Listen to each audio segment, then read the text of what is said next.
Columbia, South Carolina, and of course to everyone who is listening to us via the web. Welcome to Evolve, and I am your host, Tazima.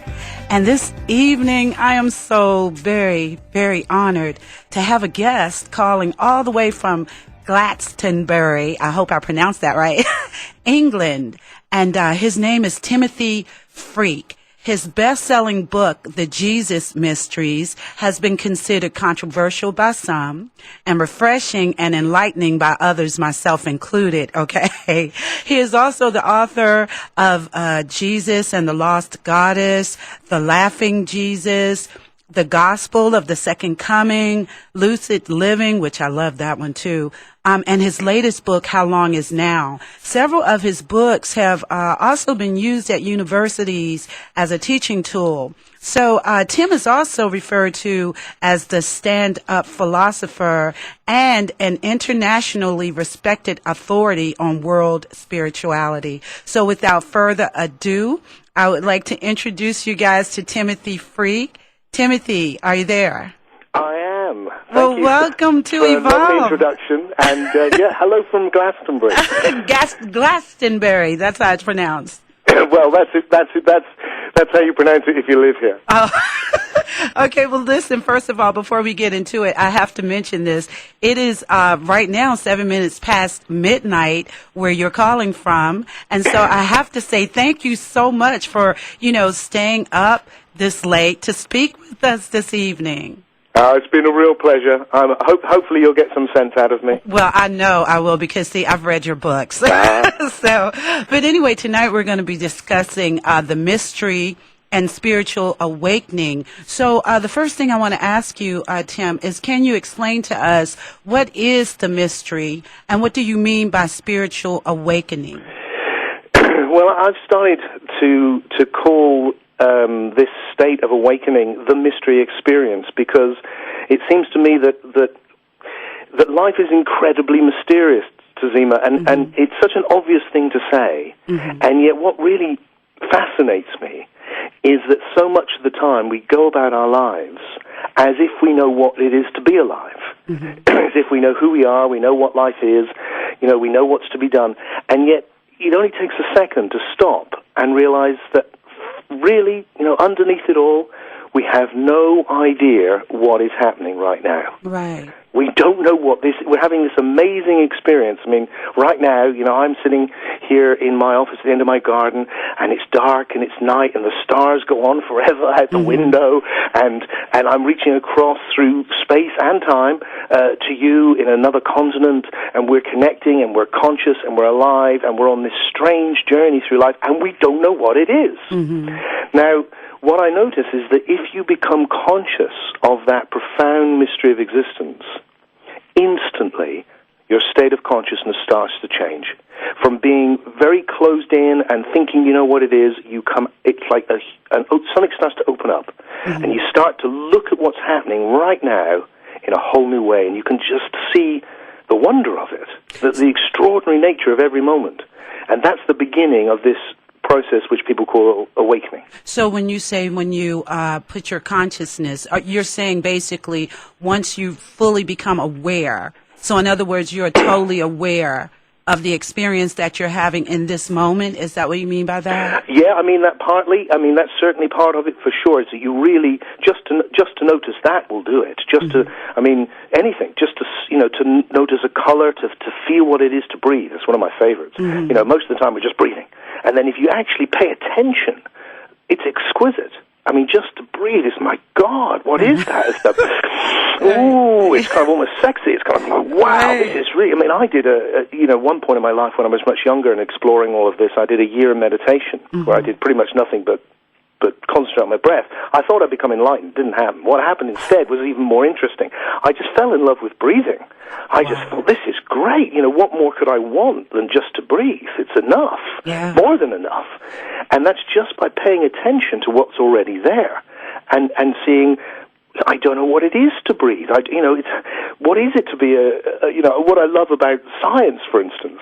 One of my, I have a great passion for science because it opens up that mystery in such an interesting way. When I look at my hand in front of me right now, and and I realize it's not really there.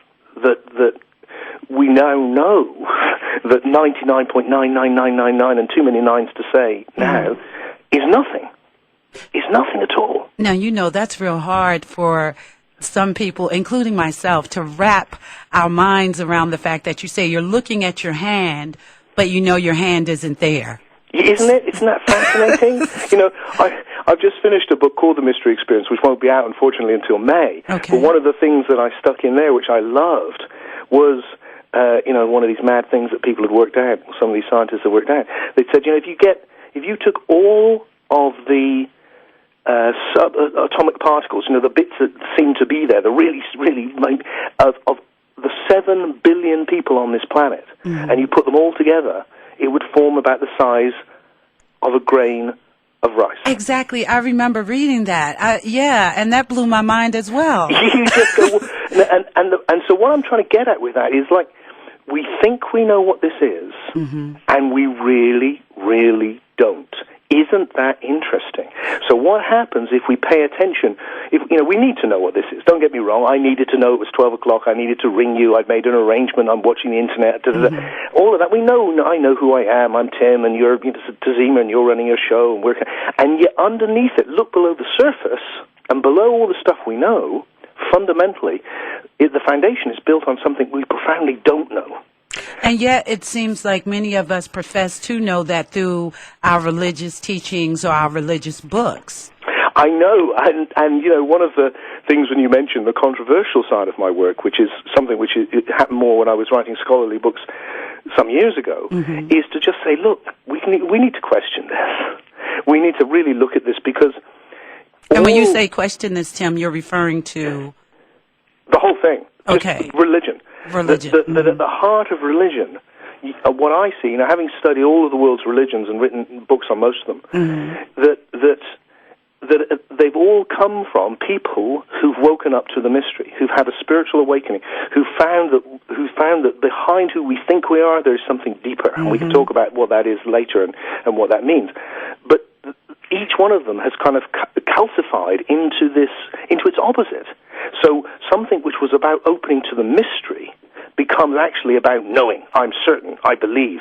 And actually what happens is that instead of spiritually awakening, people close down. And it can actually, in its worst forms, become, full of hatred and anger and violence because of that. And rather than actually opening to the mystery of life and love, which is the essential message which you get at the heart of all religions, it becomes the opposite. It becomes something which is about division, about knowing when you don't know, and believing because something's written in an old book. Right, or even coming to this place where you believe that you know the mind of God, whatever you call that. And to me that is the root of actually awakening is the opposite. You realize that it's by entering through the doorway of not knowing that you come to what the ancients in the West, and including the original Christians, they called gnosis, which is Greek. It just means knowledge, but it's a very special kind of knowledge. It's not information. It's like mystical knowledge, directly knowing what is before words. It's a knowing which is so deep it's more of a feeling than a thought. It's something you know right deep inside, but it's not a dogma. It's not an idea. It's not something you believe. It's a direct experience of the depths of the mystery. So, you know what, that's a good lead-in, too, because I wanted to ask you if you can explain to us what is the difference between religion and spirituality?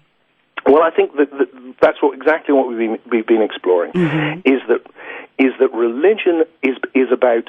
the word actually comes from to bind together, and I think, and it does that. It's a social thing. It's something which it's a bit like national identity. Now, we are slowly realizing we're all human beings, and it doesn't matter what our national identity is. It doesn't matter what our race is, or our color is, or our tribe is. These things, we're overcoming that. And religion is another way that we demarcate ourselves as who we are. It's identity. Whereas spirituality is about, the word spirit means essence, and that comes from the Latin esse, to be. It's about your being. It's about finding the deepest being of yourself and of all life.